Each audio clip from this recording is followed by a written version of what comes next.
quite different. And I think we quickly learned in the past few months that a majority of 80 isn't actually particularly big in the current climate.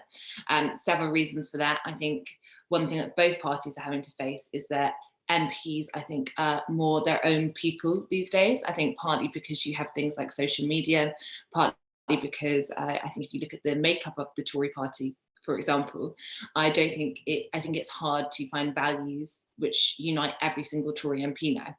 There are a couple, but I think it is different. I'm sure we'll get on to talking about the economy, but you talk about the economic message of the Tory party, I think that would be much easier to pin down 10 years ago than it is now. So I think there are different reasons why the majority of 80 doesn't feel as though we are in stable majority government.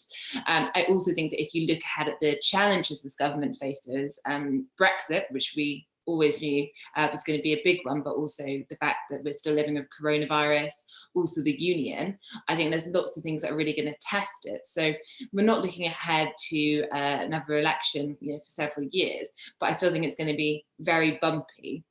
And I think that looking ahead to where the Tory party is going, there's lots of big questions about not just how do they get through the week, the month with things, currently as they are on Brexit, on avoiding a second wave or living with a second wave, but ultimately, what is the Tory message in 2-3 years' time? I think it's interesting that Boris Johnson often talks about his blue wall MPs. We're referring to that, the red wall. So if we go back to December, and I think it's quite clear that where Boris Johnson believes his biggest achievement was in turning former Labour heartlands Tory, many for the first time. And that's where he sees the new Tory party. But actually, I think what's really interesting is in the Tory party now, there do appear to be two sides, obviously clumsy, that there's more, but there is a big divide between, I would say, Shire Tories, traditional Tories, and this new intake of Tory MPs. And while I think that if you're looking at electoral maps and where the Tory party want to go, they see not only keeping those red wall, blue wall seats, but actually building on it as critical. I think it is bringing up lots of questions that are going to become clearer in terms of the divides in the coming year and beyond. And I think Brexit, and it's one area where I think there is the most agreement in the Tory party. That would have sounded strange a year ago, well, 2 years ago, but actually I think Brexit is where most MPs are united. So just before we went on air, we heard that one of the government's legal lawyers, their top legal lawyer, has stepped down. This is rather ominous because we are expecting an internal market bill to be published tomorrow, and there are big questions about whether Boris Johnson is going to renege on parts of the withdrawal agreement that he and all these MPs signed up to in that general election. So I think there are questions which I'm sure that other panellists are going to discuss in terms of what it means for wider society. But I still think on Brexit, we are at a point where, although I think we're entering a tumultuous period and we could be leaving without a deal, and lots of MPs do not currently believe that is going to happen, there is more agreement on that than lots of other challenges facing this Tory party.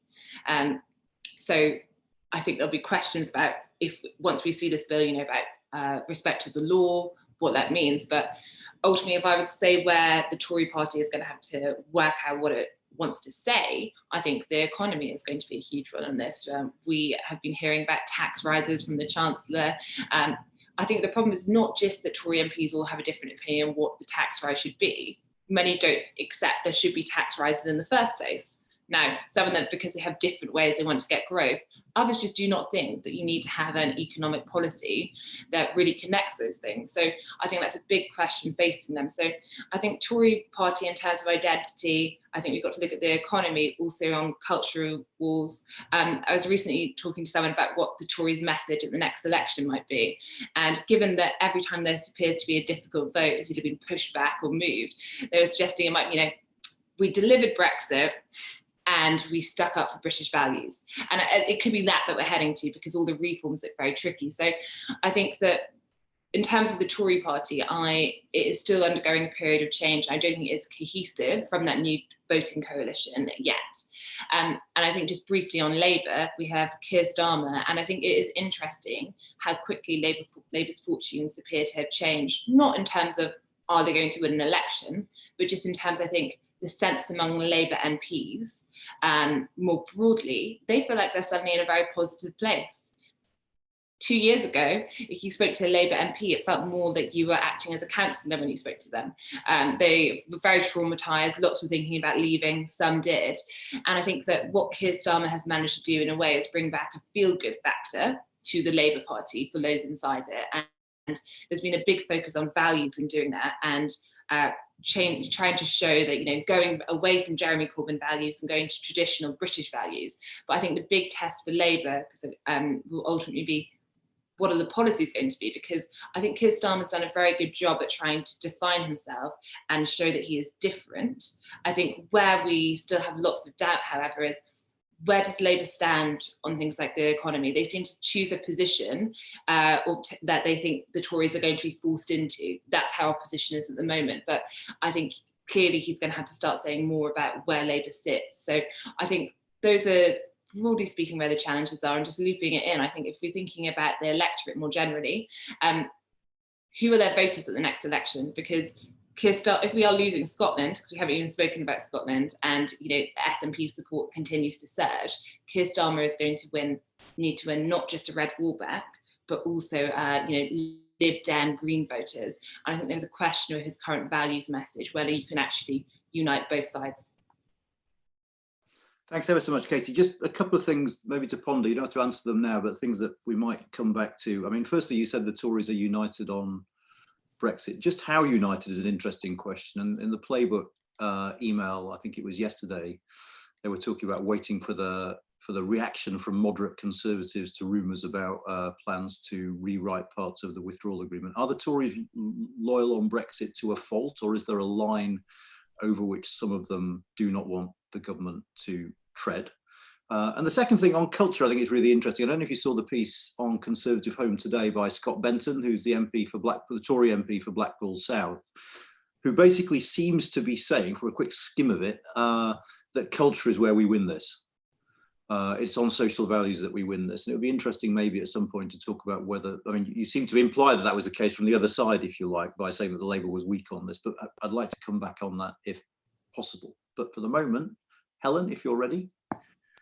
Yeah, so I'm going to say something about the economy and then something about Brexit and its relationship to both British domestic politics around the union and potentially sort of bigger geopolitical questions. So the first thing I would say is I think that it's inescapable that the politics of the next few years is going to be dominated by the economy.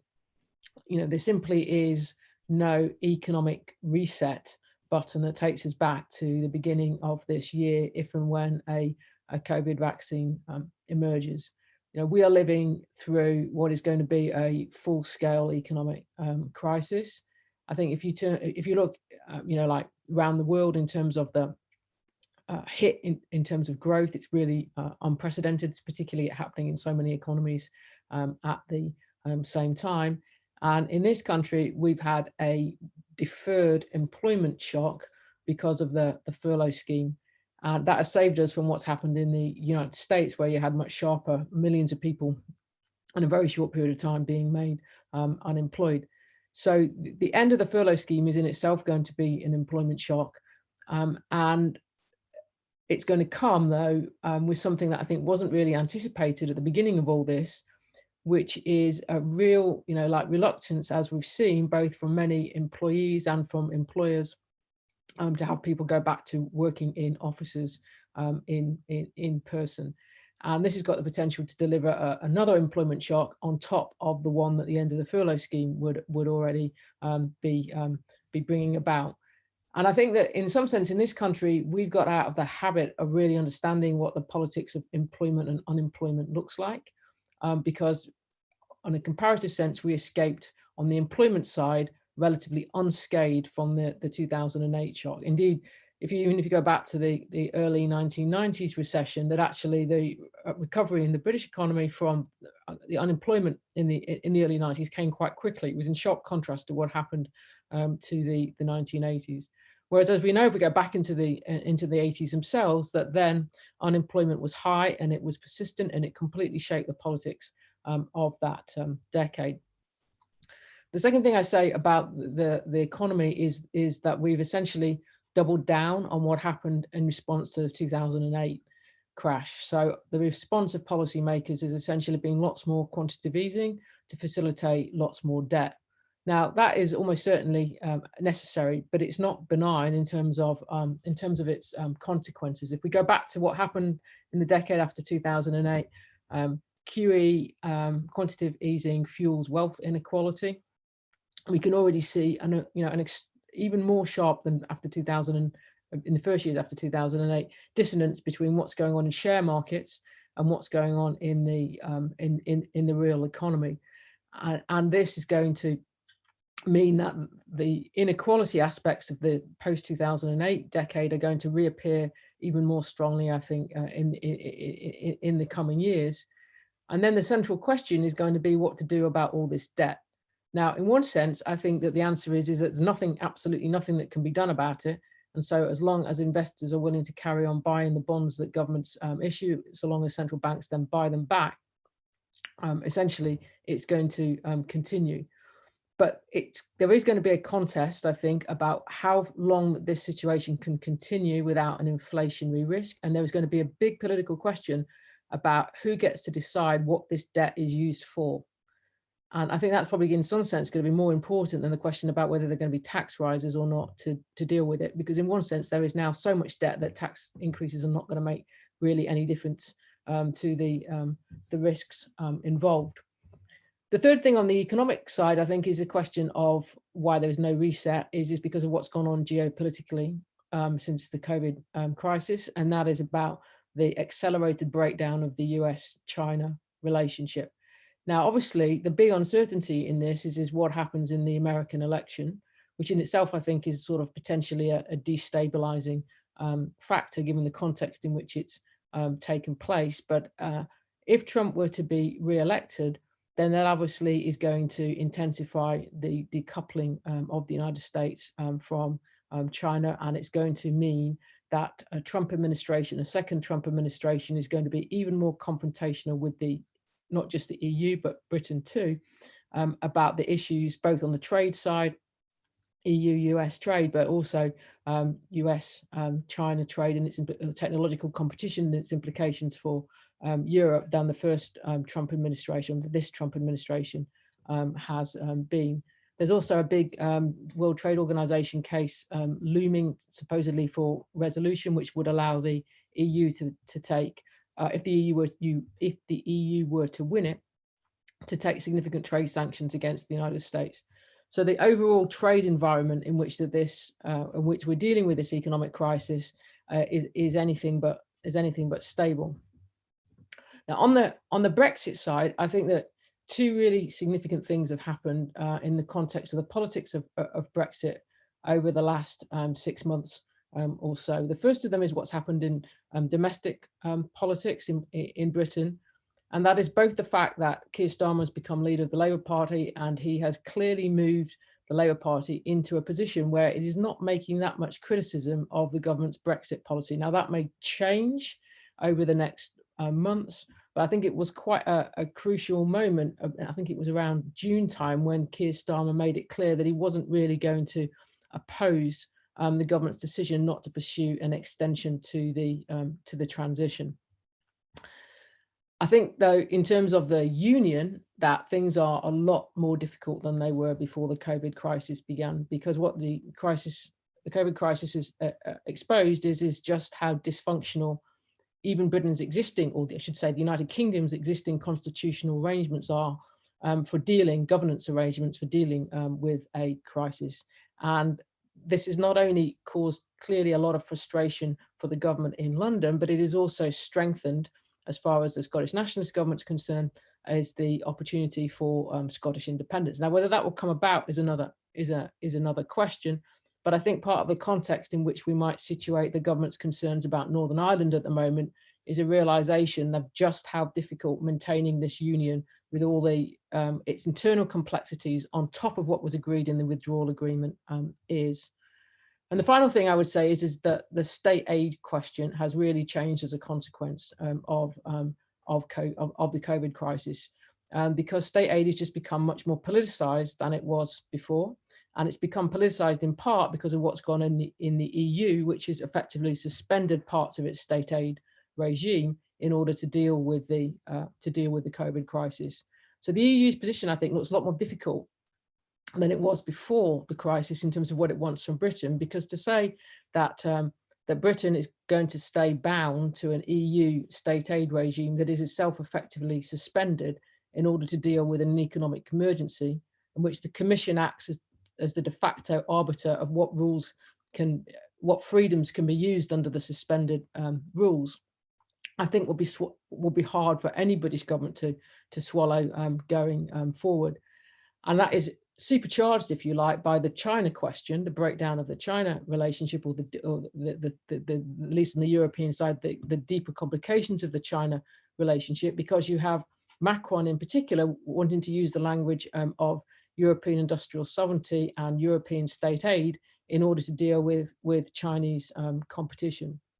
But I think it does mean that regardless of whether there is a trade agreement at the end of this year or not, that the question of state aid in Britain and its implications for Britain's relationship with the EU is going to be a really significant, regardless of whether that agreement is signed or not. So even if we end up with an agreement, there's still going to be lots of political contest about state aid. If we don't end up with an agreement, for the time being anyway, and it becomes something that is where the government's looking to negotiate it in the future, it's going to be a really crucial part of that landscape.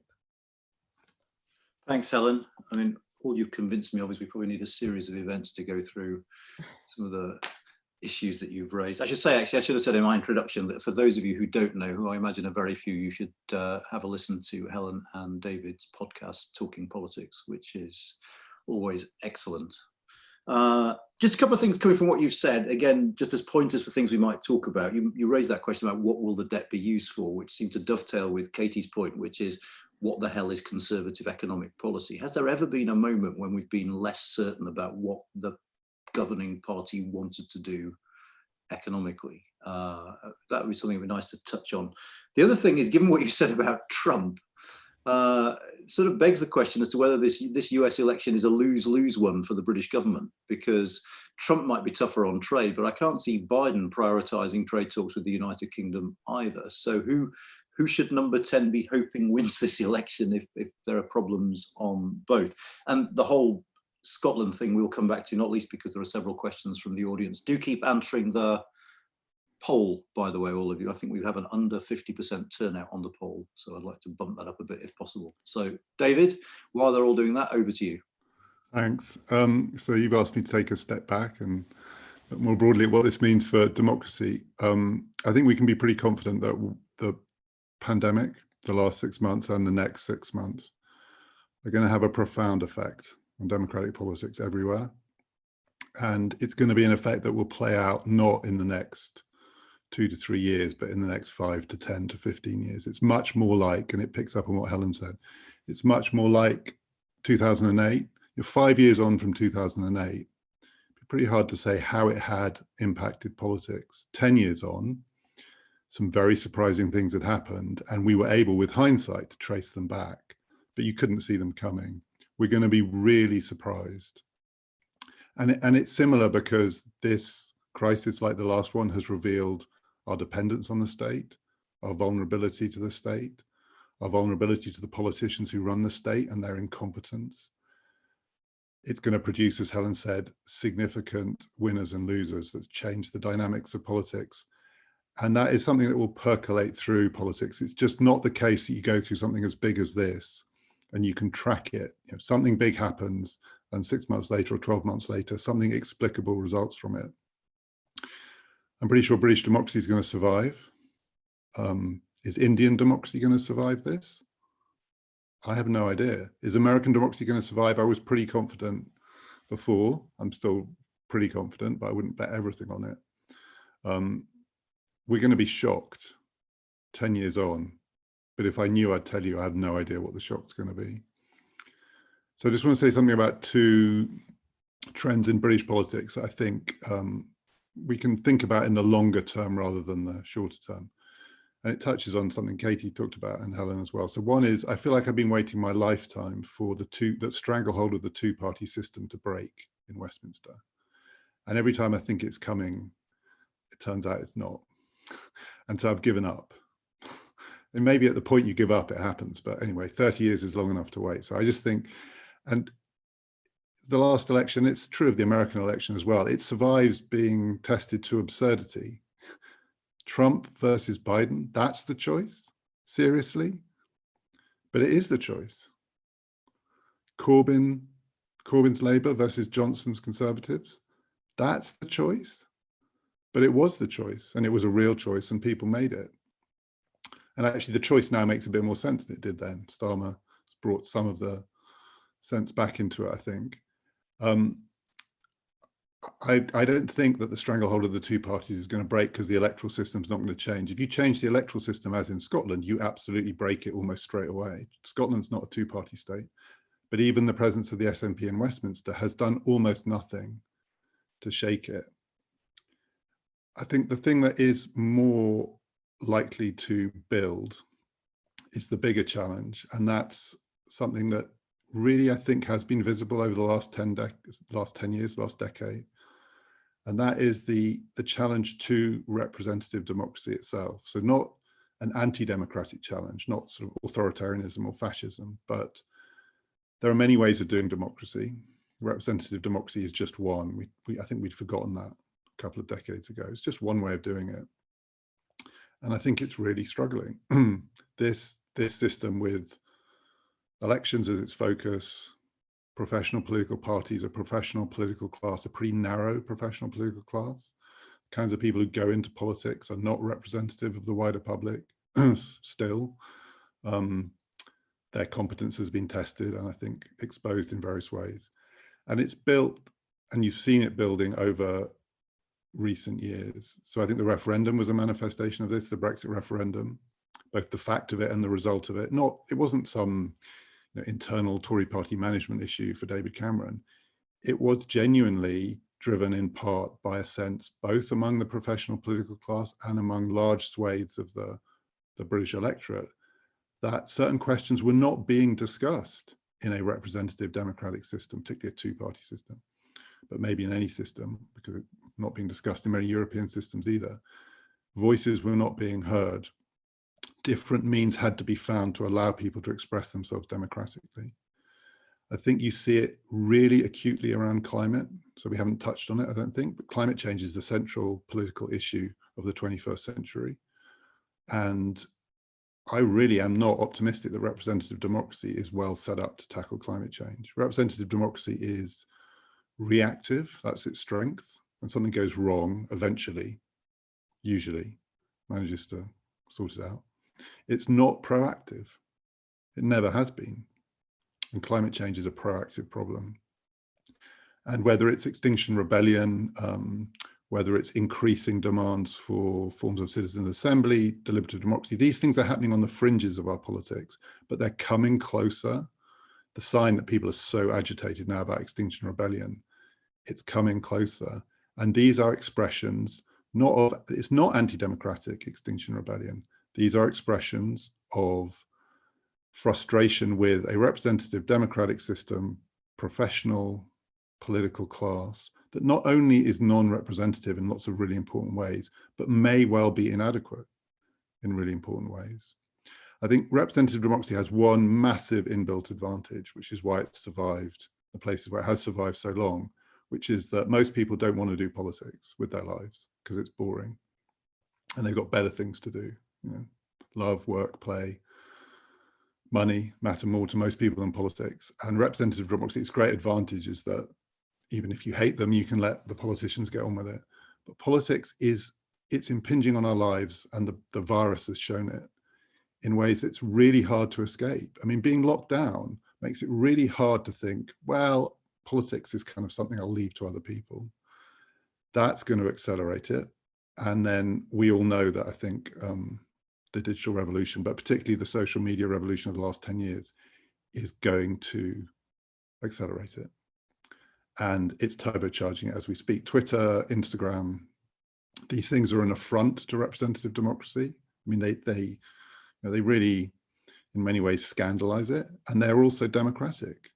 These are democratic platforms. They're not run democratically. They're run by autocratic tyrants, people like Mark Zuckerberg, but they are democratic in the sense that they allow a voice that cannot be heard for many people in other ways. So I would say finally that if I had to say what's going to happen in the longer term, 5-10 years, we've got in Britain a political system that seems locked in, two-party, maybe the next party will get a turn next time, but it still looks hard to see how it breaks open. And then we've got growing frustration with representative democracy, with other kinds of democratic outlets wanting to be seen and heard. And that contest, very unpredictable, but I think over 5-10 years, something's going to give there. And that may be where the surprise is. So it's not so much a surprising election result or a surprising, but something actually does give in the end, that this way of doing politics cannot accommodate people's desire for change. I am at some point, I hope, going to push you a bit on that. Something is going to change, in the sense that if what you're hinting at is that representative democracy itself as a system might be the thing that gets challenged, rather than focusing on the ballot box and results of elections, what could take, and I know you said we're going to be surprised, I'm not asking you to predict, I'm just asking you to sort of sketch out maybe alternatives. Before I do that, let me just turn to this poll and just see if any of you are in the least bit surprised. I was a little bit surprised. So we said, what's going to be the biggest political headache over the next 12 months for the government? And the options were an SNP majority in May next year, the economic and political fallout from Brexit, the unemployment caused by the end of furlough, a more united Labour Party, or a second wave of COVID. And the results were a united Labour Party got 2% of the vote, second wave got 17, unemployment got 20, I should have had SNP majority got 9, unemployment shock got 21, but the clear winner, interestingly enough, was navigating the economic and political fallout from Brexit at 51%. That slightly surprises me, actually. I don't know if any of you want to react to that. Would you agree with that, that is the biggest political challenge the government is going to face? If I can say very briefly, it's the most predictable one. So the reason it's hard to talk about the second wave is that there is a scenario in which that would overwhelm any other challenge. But of course, there's another scenario in which actually the worst is behind us, and we genuinely don't know. I think my guess is the reason that one comes top is that is going to be a challenge, come what may. Helen? Yeah, I am. I'm not saying I'm surprised, because that's making a comment on people's opinions. But I mean, I don't think that there's any reason any longer to think that in political terms for the government, that the problems of Brexit are going to compare with the problems of the economic situation. And in good part, this goes back to what I was saying earlier, which is that which actually fits also with Casey's point about relative unity within the Conservative Party, that the politics of the situation, because of the result of the last general election and because of the Labour Party's shift and the fact that Keir Starmer hasn't been contesting really what Boris Johnson has been doing over Brexit, are significantly easier than they were, with one big caveat, but that big caveat is a Scottish question that actually features as a separate question on the poll. And even there, I would say that it's actually what's happened over COVID and what has exposed about the difficulties of the constitutional arrangements, not just the constitutional arrangements actually, but the administrative decision-making apparatus of the UK state, that have actually made the Scottish question more difficult than it was at the beginning at the beginning of this year. And in some sense, I think that Brexit can feature so highly because it is, as David suggested, it's a known unknown, and that the fact of the matter is about the economic situation is that we don't quite understand yet what the scale of the difficulty is, because we haven't actually hit what I still think is a double employment shock to come, and because we've been acclimatized out of understanding how bad unemployment can be, because the British economy, whatever else can be said about it over the last few decades, has done well on keeping people in jobs. Those jobs may have been insecure often, and they may not have been particularly well paid, but we haven't had the politics of mass unemployment since the 1980s, and I think we're in danger of forgetting what it looks like.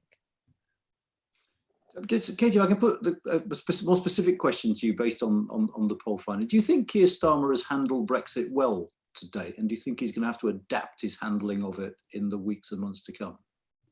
To be honest, I think if we're talking since Keir Starmer became Labour leader, I think it's really hard to assess how he's handled Brexit, because to me, I have to scratch my head slightly to think what he has done on Brexit. If we're talking about what he did when he was serving in Jeremy Corbyn's shadow cabinet, we know that he was vital in moving the party to a position more supportive of a second referendum. People behind the scenes say he played a very active role. It delights Number 10 that they can call him a Remainer lawyer. I think there's some doubt as to how effective that is as an attack line. I think there's quite the level of anti-lawyer sense in the country that perhaps some believe. But I think since becoming Labour leader, it goes back to ultimately, who is Keir Starmer trying to win over, keep on side, look to? And I don't think Keir Starmer completely knows the answer to that yet. And I think that goes some way to explaining why Labour are pulling their punches slightly here. But I also think, I mean, it is just a tricky territory for them. And I think it's interesting, the poll finding, because it feels, apart from this week Brexit is back at the front of the news agenda. Since Boris Johnson won his majority of 80, he's wanted to have this Brexit government, but he hasn't really got his way. We've been talking about, a public health crisis for most of the time he's been in power. So it feels like Brexit has been away from the news agenda. I think it's getting back to that. And that probably means Keir Starmer, and he is coming under more pressure to have a position. But I think it's something for several reasons he doesn't want to do, because, and again, we're going back to Scotland and all these conversations slightly on the edge, but huge questions on Scotland in terms of independence, but also just in terms of if it is a country that is ultimately majority SNP for a long time. Where does Labour win seats? And I think the really tricky thing for Keir Starmer is if you say Scottish Labour is not coming back in a significant capacity, the seats that Keir Starmer would need to win, in terms of the different attitudes towards Brexit, very difficult to see how you do that by talking about Brexit.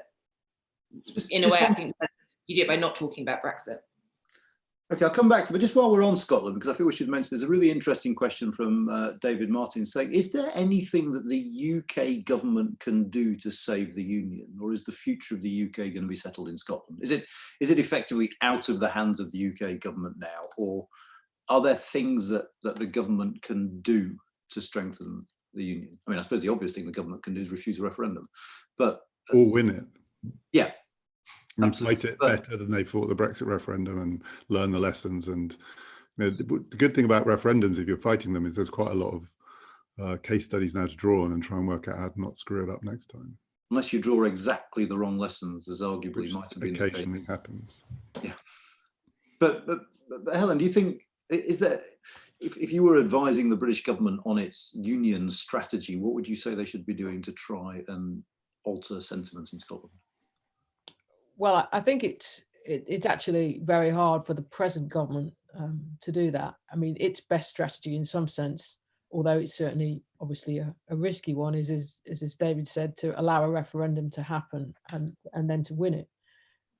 I think that it's hard to get round a paradox, though, or perhaps not quite a paradox, is that the best thing the Conservatives could do for the union would not be to be not in power for a while, would be to lose the next general election, because so long as the union, the electoral politics of the union keep producing Conservative governments at Westminster, that is destabilising for the union. On the other hand, as we know, as Katie's been saying, the Labour's position in Scotland, the very fact there is an issue about Scottish secession from the union, makes it really quite difficult for there to be any party in power in Westminster other than the Conservatives. So I think that in some sense this is a reason why there isn't really any alternative in the medium term anyway to holding a referendum, and the British government, whichever party indeed is in power, taking its chances over winning it.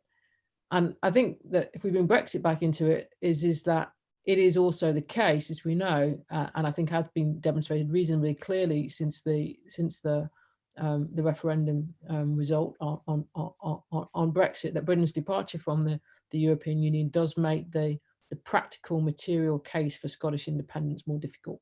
Can I just say one thing, because it touched on, Helen said we've forgotten what the politics of employment and unemployment looks like. Even more recently, the politics of currency questions was a big part of British politics. We understood it in relation to the euro, and then it was a huge issue in the 2014 referendum. And we've kind of moved away from that. I think we've forgotten because other things have taken its place. You have a Scottish independence referendum. The question of the currency is central again. And that does give the British government some leverage, which can be used either in a positive way or for a very negative fear-based campaign, which they did last time. But currency questions, I mean, Helen will, I think, agree with me on this. Currency questions do not go away just because we don't talk about them. My first instinct on listening to Helen is that she wouldn't be a government advisor for very long if her first piece of advice to the Prime Minister was lose the next election if you want to keep Scotland. But anyway, I mean, there's a question from Nuala O'Neill, which is so broad, I wasn't sure that I would ask it, but it opens up lots of lines of inquiry that you've touched on. And the question is, has populism changed the political landscape forever?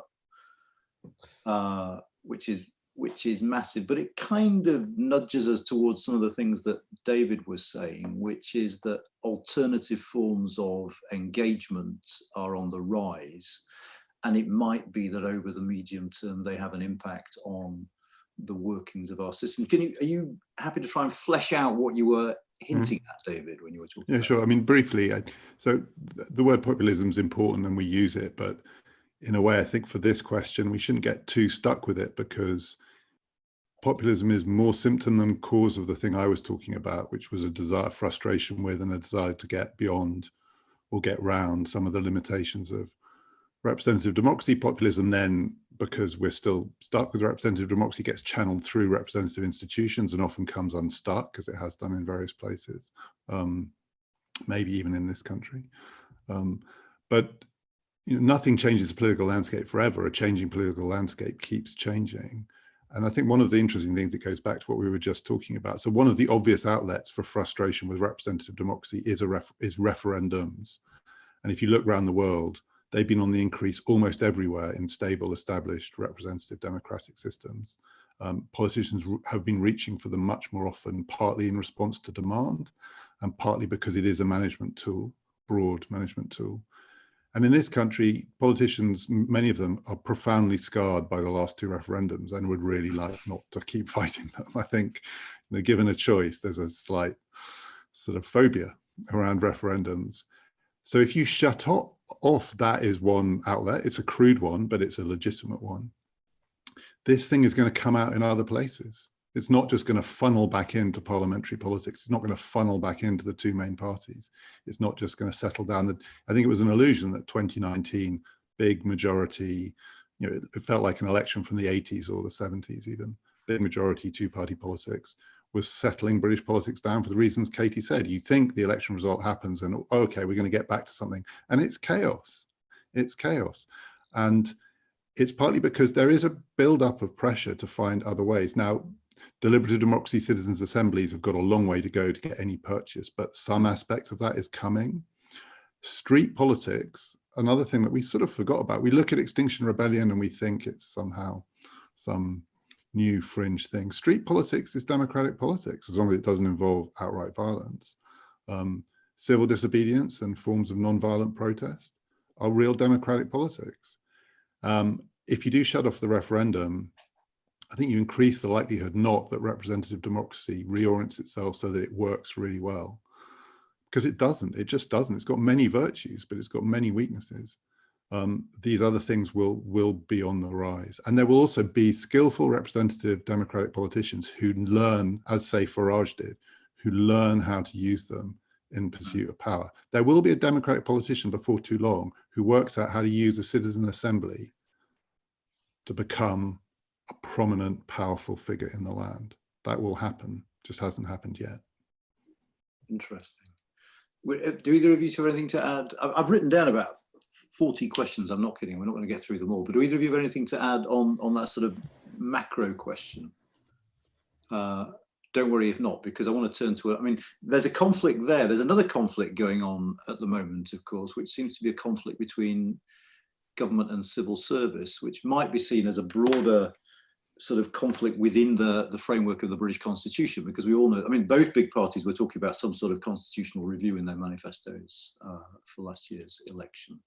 And I suppose a two-part question, the first of which would be, is it good politics to be at war with the civil service? Is it sustainable? Does it impinge on issues of competence that David was talking about earlier? I mean, does this make sense, and how long can it go on for, I suppose, is the first thing. Because I don't know if you saw today that another civil service resigned over the issue of whether the government was planning to renege on its legal obligations under the withdrawal treaty. I think that story is sort of getting filled out as we go. But is this just posturing by the government? Is there something more significant? Is it good politics? Is it a good way to approach policy making?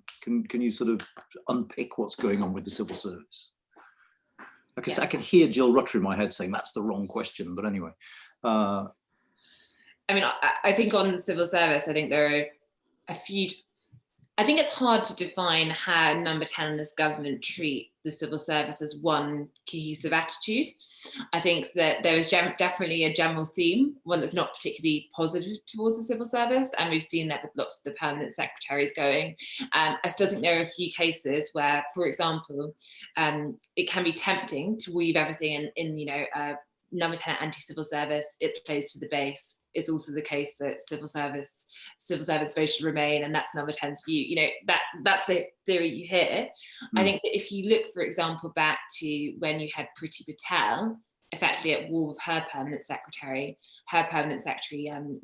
not just stepping down, but giving a public statement, like quite extraordinary. I think that was more to do with a personal relationship and specific issues, if that makes sense, rather than this general sweeping. So I think you've got to break it down a bit, but I think it's quite clear that there is a strong sense, both from Boris Johnson's key advisors, and I think you can find various videos on YouTube where Dominic Cummings has said these things at think tanks. It's not too hard to assign views to people, but there's a strong sense that ultimately Whitehall as it currently sits doesn't work. And I think some of that isn't meant personally. Sometimes there are personal grudges. I think this is a Number 10 that holds a grudge. But I think that the wider problems in, I think, this government's view with the civil service is just the way it runs, the idea that you move between departments. The idea, and again, I believe civil servants will clearly find things I'm saying here which are unfair and wrong in how I'm describing it, but the sense in government is you move between briefs, you don't have specific enough knowledge, there's not a level of self-responsibility or things coming back for your actions. And I think that's what's driving the whole kind of scale of reform. If it's good politics, it's definitely the case that there are people they specifically don't like. We've seen lots of permanent secretaries go. I think that if we're looking as to what this leads to, I think the problem for this government is that there's only so long you can blame you can find ways to keep doing it, but I think there's only so long you can blame other people, key senior figures in departments, institutions for decisions before it comes back to you. And I think the issue that Number 10 have is the choice to move around lots of permanent secretaries, to oust or agree that some will go, means that I think that the next time around, if there is a problem and you say, well, it was that person and they were the replacement for the troublesome person, just as a general rule in life, it holds less merit. So I think that it really depends on whether their decision-making in the first place is valid or not, because either they are going to be vindicated in a few years' time and things are running much more smoothly, or you're going to have the same problems. And I think it is the case that more responsibility will have to be taken by the government. I suspect if I were a senior civil servant, I would be thinking, lecturing us about a lack of responsibility and accountability is a bit rich coming from you lot at the moment, because, and it's interesting in the context of my... And I think, to be honest, and at the same time, of course, you can look at lots of things the government have done, or even recent news articles about not understanding things that they've apparently signed. And I think there's plenty to aim at the government there, but I think just in understanding why the government are on this mission, it goes down to those factors. That's what they believe. And can I just say something briefly on, it connects back to the previous thing. I mean, the other way that on the broader issue of where democracy is heading that this goes is, as representative democracy struggles, you get other kinds of democratic impulses, but you also get a desire to take things out of democratic politics. So we haven't talked about the courts. The other question with Scotland, you can be absolutely sure if we get to a Scottish independence referendum, the Supreme Court is going to play a role in British politics again. And we saw a bit of what that looks like last time, and it's pretty fractious. You know, it's quite knife edge stuff on these big questions. I think the relationship with the civil service is similar, particularly around the role of, we've seen it in the pandemic, around the role of science and so on. It's not just you've got representative democracy in a kind of groundswell of popular or populist or street level politics. You've got representative democracy and increasingly some questions, either because of their complexity, their technical demands, or simply because Parliament is not well set up to deal with them, get removed to forms of either professional or expert bodies that are not democratic. And that trend is also going to get more pronounced over the next 5 to 10 years. Helen, did you want to come in at all? Yeah, I think that the government had got itself into a very difficult position with the civil service because of the conjunction really of Brexit and its analysis of the civil service's position in relation to Brexit, and then what happened with the COVID emergency. So if you go back to like the referendum campaign back in 2016 and the people in the Leave campaign, Johnson and Gove and Cummings obviously in particular, that the idea that the civil service as it functioned, as they saw it, was not adequate for dealing with Brexit was there right from the start. You can see it in the ideas that they had when they thought that Boris Johnson was going to become leader of the Conservative Party and Prime Minister after Cameron quit, before the two of them Johnson and Gove, I mean by that, self-destructed over the Conservative Party leadership. And then they had the view that the civil service played its part in the nature of the first withdrawal agreement that was negotiated in a way which they saw, particularly Johnson saw, as Brexit in name only. So right from the start, in some sense, structurally embedded into this government is the idea that the civil service had to be reformed. But the time when they had the opportunity, if they thought they could do that after the 2019 general election, when they had the majority, very quickly then ran into a few months later, ran into the pandemic emergency, at which point this very government that wanted to engage in radical civil service reform had to work with the civil service and the existing policy machinery in order to deal with an unprecedented health emergency, and do so at the same time as finding out that all the bits of the union didn't work when the British government in Westminster had to act as the English government over health and education matters in the end. So I think it was entirely predictable that this has turned out to be, a pretty chaotic mess, and that now there's lots of recriminations flying around. That I don't think that the issue is going to go away. I mean, have any of you changed your minds on the need for a written constitution? I mean, given the chaos, the mess, the sort of uncertainty, the number of unwritten rules that we've become aware of that seem to structure our system in a very ambiguous way. One question with that, to get it not just written, because it sort of is written, it needs to be codified. Yeah, codified. Is would we do the democratic version of that, of the codification? I mean, almost certainly there would be, then that would be a point which there'd be huge pressure to have a different kind of representative citizens body that was involved. Or would we do the take it out of democratic politics and get a bunch of experts together to sort this mess out? That question would then become so acute that I think it would be really hard to do it, because there would be very, very rival views about how to do it. Now, the trouble with our politics is the how-to questions are almost harder to solve than the what-to-do questions. We often have a fairly clear idea of what we should do about some things, but because we're stuck with a system which is locked into some rigid structures that are really hard to reform, democratic systems that are well established are terrible at reforming themselves. I mean, he even touched on Helen's point, even trying to reform the civil service, because you're always firefighting, and then the winners always have some incentives to hold on to a lot of what already happened because it got them into power. It's incredibly hard, incredibly hard. I know it's not answering your question. I haven't said, I think we should have one as well.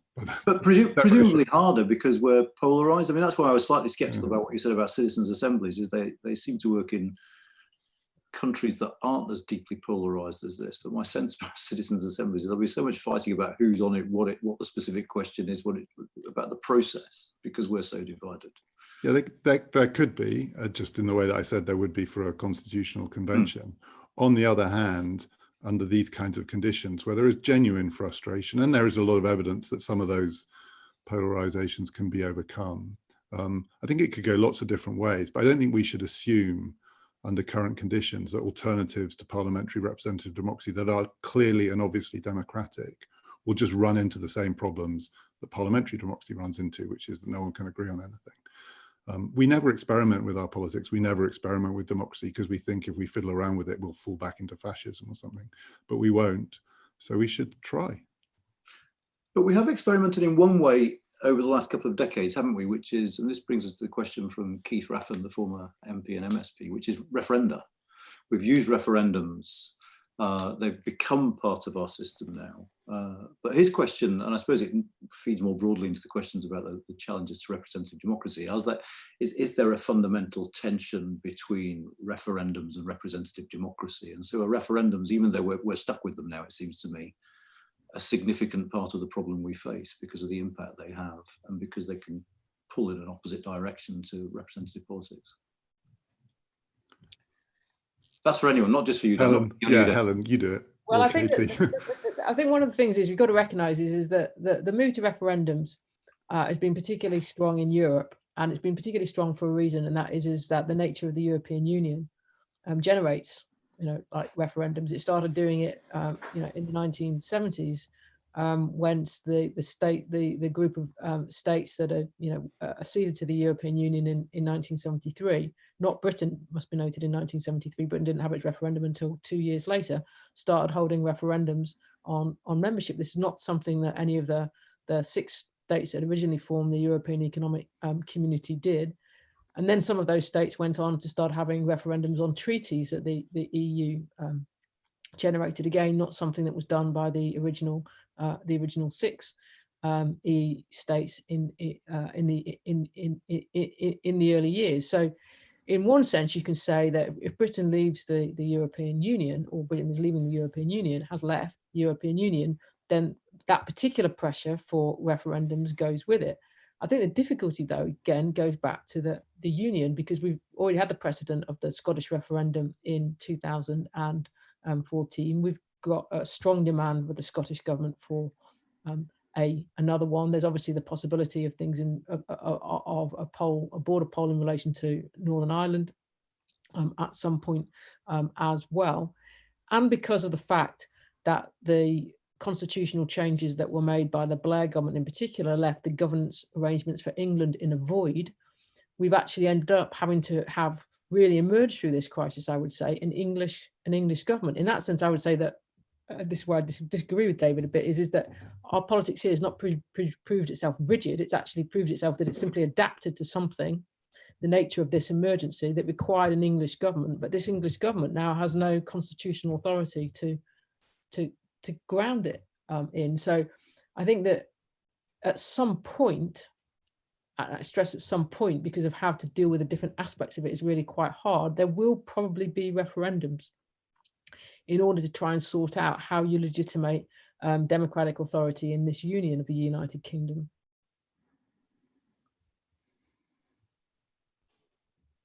That's what we talked about this earlier, muting yourself and forgetting. Katie, did you want to add something on this? Yeah, I mean, I think Helen's right. We are seeing the effects now of referendums and then Parliament trying to catch up or adapt. But there are lots of issues there. I mean, I think we're going to see more referendums. The Scottish independence question is the most obvious. But I think in terms of how we adapt, I think it goes a bit wider. For example, I think one of the things coronavirus has done is I think so many more people are now aware of the, devolved settlement, how devolved issues work, who weren't previously. And I think that has made issues relating to referendums and referenda more apparent too.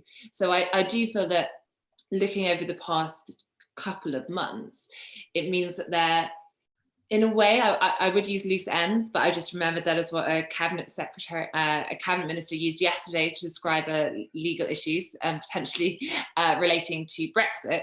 But, I think that there is this sense that everything as it currently is might function, but I think it's exacerbating issues, which will mean that there is a higher force or push for referendums to look at those issues. I mean, that issue of what people have learnt about us as a country over the course of the last few years is really. I mean, we organised a citizens' assembly up in Manchester in 2017, as I recall, and in the first tea break, this elderly lady, she must have been in her 60s or 70s, came up to me and said, and just said, "I'm really worried about Henry VIII powers." And I thought, wow, I mean, Brexit is having a real educational impact on the British population, that we're now going to start talking about delegated legislation and its impacts on democracy. Though we've had a few questions on foreign policy, and I want to turn to that right at the end, because it seems to me we need to touch on some of the massive issues that Helen raised. But there's one thing I want to come back to, I mean, partly because it's something I'm a little bit obsessed with, which is the point Katie initially raised, which is, what are the economic policies of this government? Which way will this government head? Is this genuinely going to be a completely new sort of Conservative government? Are the numbers in Boris Johnson's favour if he wants to be a sort of tax and spending Tory Prime Minister, or is that something that's going to get gridlocked because of divisions in his own coalition? They're all massively unanswerable questions, I know, Katie. I'm just I want to start with you and just get your opinion, and maybe turn to Helen after that and see where she thinks the direction of travel. I mean, obviously there are a lot of unknowns, not least what the economy is going to look like. But I mean, I'm not sure that Boris Johnson does want to be tax and spend. I think he wants to be spend, ultimately. And I think the Treasury is looking at tax measures and others. And I think it was a really good point made earlier on about the fact that clearly, if you look at the level of borrowing that we've just gone, playing around with a few tax bands is not something that's going to fix that. But the big question is, day-to-day spending going forward. I think you have a situation where the Treasury, and I don't just mean that as, what Tory MPs would describe as the institutional Treasury, I think the Chancellor too, do take the view that you need to have fiscal competence going forward. And we heard that when Rishi Sunak spoke to MPs last week. Boris Johnson was by his side, but I do think that I think you have to be careful how you talk about these things, because quickly they become stories, Chancellor versus Prime Minister. But I do think in terms of economic policy that I don't think number 10 are necessarily in the same place as number 11. And we know from Boris Johnson's previous time as Mayor of London, you look at the crash then, that he likes to have a policy of growth. But how possible is that when we're currently in a situation where it's really hard to go back to even the measures that you would usually want to have a normal functioning economy? So I think that if you're looking at what this government's economic policy is, I think it's a really interesting question, because it's just incredibly hard to pin down. But I think in terms of MPs and where they are, everyone nowadays, in a way that you would not have expected 10, 15 years ago, Tory MPs are most likely, if you bring up this issue, to talk about historically low borrowing rates, and actually this is fine, we can just keep borrowing. And I think the issue clearly is, and I think something the Treasury is looking at, is if you stress test what happens if interest rates change even slightly, the current situation the UK is in gets much more difficult. So I think there is eventually going to be a reckoning, but I think where Tory MPs are, for various reasons, I think they're so far away from anything that resembles austerity, big mess cuts. And that's for two reasons. First, you have the new intake, and lots of them actually are, they feel like they are very strong Conservatives, partly because lots of them are local MPs from red wall areas, and they grew up somewhere where it wasn't very cool to be a Tory. It might not be cool to be a Tory anywhere, but particularly in these areas, you don't have it was not a majority view, but at the same time, I think they've all just campaigned on a manifesto where they said they were going to spend lots of money and they're going to be the high spend party. So they don't want to go anywhere near Cameron and Osborne austerity.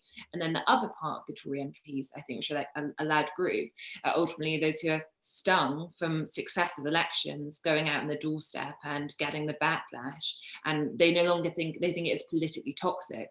So I don't think there's coherence on who carries the burden, on what the long-term plan is. But I think that even if Rishi Sunak did want to bring in a strict, not the tax horror show he said isn't coming, but even were he to change his mind and do that, I don't think this Tory party would wear it, and I doubt Number 10 would either. There's a really interesting conversation to be had about just how local some MPs are, how they really see themselves as local representatives in a way that perhaps wasn't the case always. Before I come to you, Helen, I have to apologise sincerely to Nicola Murray for implying that 60 and 70-year-olds were elderly. Sorry about that. I would have replied in writing, but I can't figure out how to do it on Slido. But Helen, on the economic question. Yeah, I mean, I think that, you can't really ask what the government's philosophy is going to be about managing the economy, because it's simply going to be crisis managing the economy. It's not going to have the luxury, of having a particularly ideological view of what's going on. But in part for that reason, I think that that Boris Johnson is going to have an easy chance on this, or someone in his position is going to have an easier chance winning the argument against Rishi Sunak than Sunak's going to have winning the argument about taxes, for some of the reasons that Katie says, but also because the one thing that will concentrate the mind and give if you like, we must do something about the debt advocates a chance will be if bond markets start making it harder for governments to borrow. But at the moment, there's no possibility of that. I think in the end that will happen, but I don't think there's anybody's got any idea when that is likely to be. And for a long time, you could say is that George Osborne was still worrying, I would say, about the bond markets until sometime in 13, 14. I think he'd given up on it by 2015.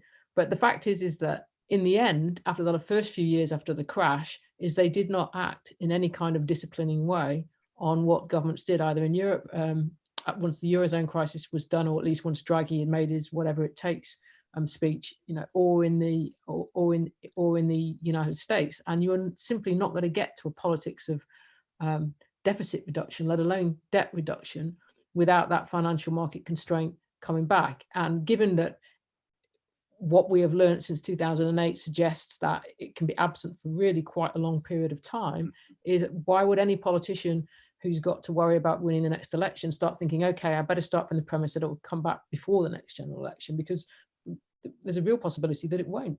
And can I just quickly say something, because it touches on what you said at the beginning, because we haven't talked about this. So say Biden wins, we're used to thinking that it's Trump's America, and whatever that tells us about the state of the world is to do with these big questions about populism and immigration and race and so on. But if Biden wins, which is a pretty good chance he might, then America becomes a place that people look for very different kinds of lessons, because he's winning on it has become now a big spending program. There's a big commitment there to form a big government. Some of the questions that Helen's asked about what's the point at which the market starts to get really nervous. I mean, Biden is really, he's also, he believes in spend, but there's some tax in that too. But there's big spending coming in the United States, probably. And I think British governments of whatever stripe are going to go back to that thing of not looking to America as some kind of morality tale or warning of how the world can go wrong, but what it used to be maybe in the 80s and 90s, the biggest, most powerful, richest democracy in the world, doing stuff that we may end up doing too, and seeing how that works. I mean, a Biden presidency does make a big difference just in terms of where people look for lessons. Trump, you don't look for lessons really, you just hope that you survive it. But Biden, you look for lessons. Interesting. I mean, and on the United, we've got a question from Robert Smith. I don't think there's an answer to this, which is why I'm going to put it to you, which is, what is driving British foreign policy at present? And there have been a couple of other comments about, how does Britain's world role evolve over the next decade? And can I start with you, Helen? I mean, you can riff around this if you want. You don't have to. I mean, I'm not sure there's a clear answer to the question, but you talked a lot about, the geopolitics of this. How does the UK position itself now? Will we ultimately be forced by geography and common interest to actually collaborate a lot more with the EU on geopolitics than this government seems to want to do, or is there another way? Well, I think you've got to draw a distinction between the issues, the big issues in geopolitics at the moment. And I'd say if you take sort of three that have featured quite strongly at different points since the pandemic, but obviously were there before as well, which would be China and the Hong Kong issue, Iran and what's going on in the Eastern Mediterranean. I say on the Eastern Mediterranean, that Britain doesn't seem to be particularly involved, and the government doesn't seem to have taken a position, in very sharp contrast to what Macron's been doing, who's got something to say about what's going on in the East Mediterranean most days, and deploys French naval power sometimes to match what he's saying.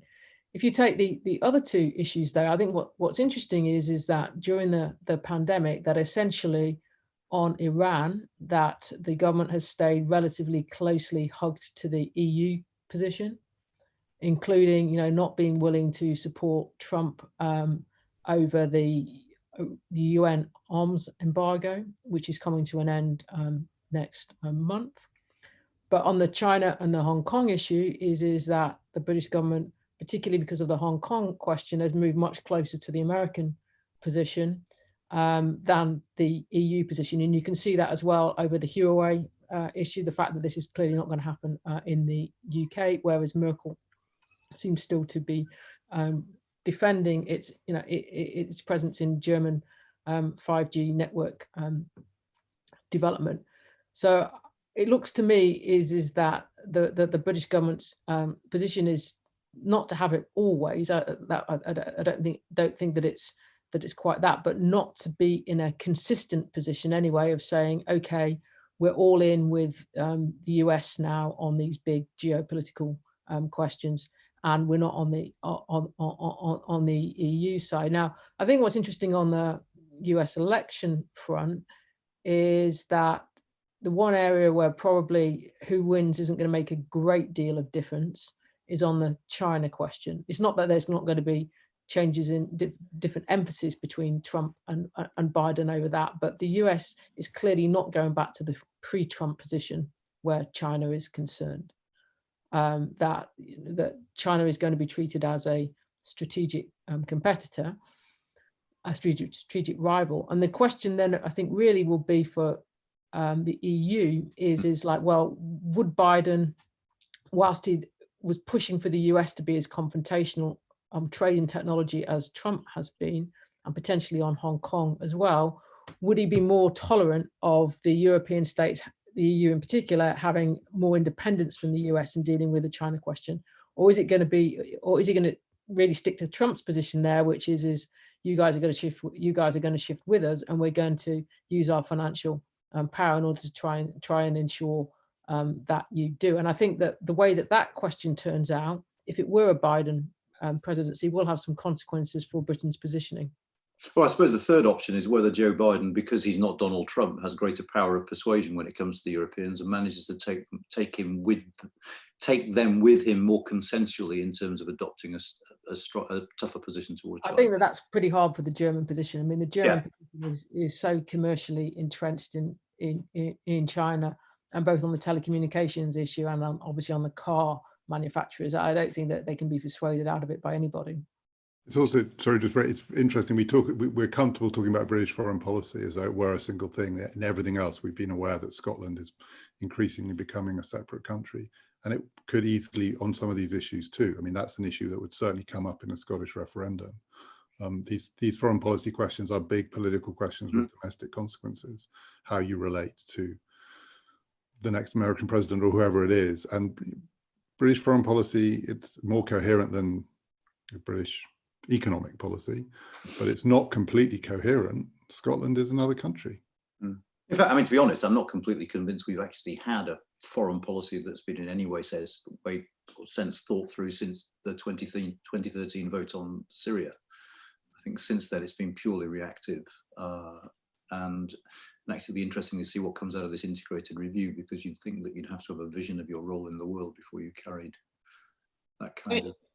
I would just say briefly on that. I mean, I think that when you're looking at the various things as government wants to do from Brexit, and we didn't even get onto state aid earlier, and we were talking about the economy, which is obviously interesting in itself, because lots of people thought the Tory argument for Brexit was going to be, you know, Singapore on the Thames, and now we're hearing about, you know, how this is all going to be held up on state aid. But I think where I think it's easier to work out the government's intentions, actually, I think there is, from the Vote Leave group, from people like Dominic Raab, I think there is what they see as quite clear foreign policy. I think that some coming up would describe it as an ethical foreign policy. Lots of people would point to previous things the UK has done with Saudi Arabia, but ultimately, I think if you look at Hong Kong and the offer of citizenship, I think foreign policy is where Boris Johnson believes that he can show that he is a liberal conservative still. People want to say he's a populist.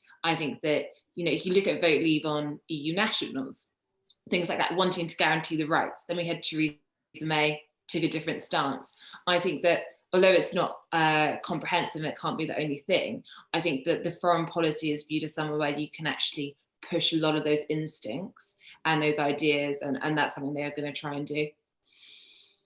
Brilliant. On that note, I'm afraid we've run out of time. So let me just end this by saying, firstly, thank you to the audience for joining, and apologies for difficulties in joining this time. This is a bit of a trial run with Slido, and we've had some teething problems that I've been made aware of in the Q&A column, not least, but we'll learn from those mistakes and hopefully get better at that. Secondly, there's an online event survey that we'd like you to fill in. If you can face it, that would be great, not least so we can learn from your experiences. And finally, last but not least, my heartfelt thanks to the three of you. I mean, to say that was wide-ranging would be an understatement. At a minimum, it's given people plenty of food for the thought, and I hope that one day we can invite you all back and we can maybe look back on this conversation and look forward again and reflect more on British politics, which, let's face it, is a really interesting thing to be writing and researching on at the moment. So thank you all very, very much indeed, and I'll see you all soon. Take care. Bye-bye. Thanks.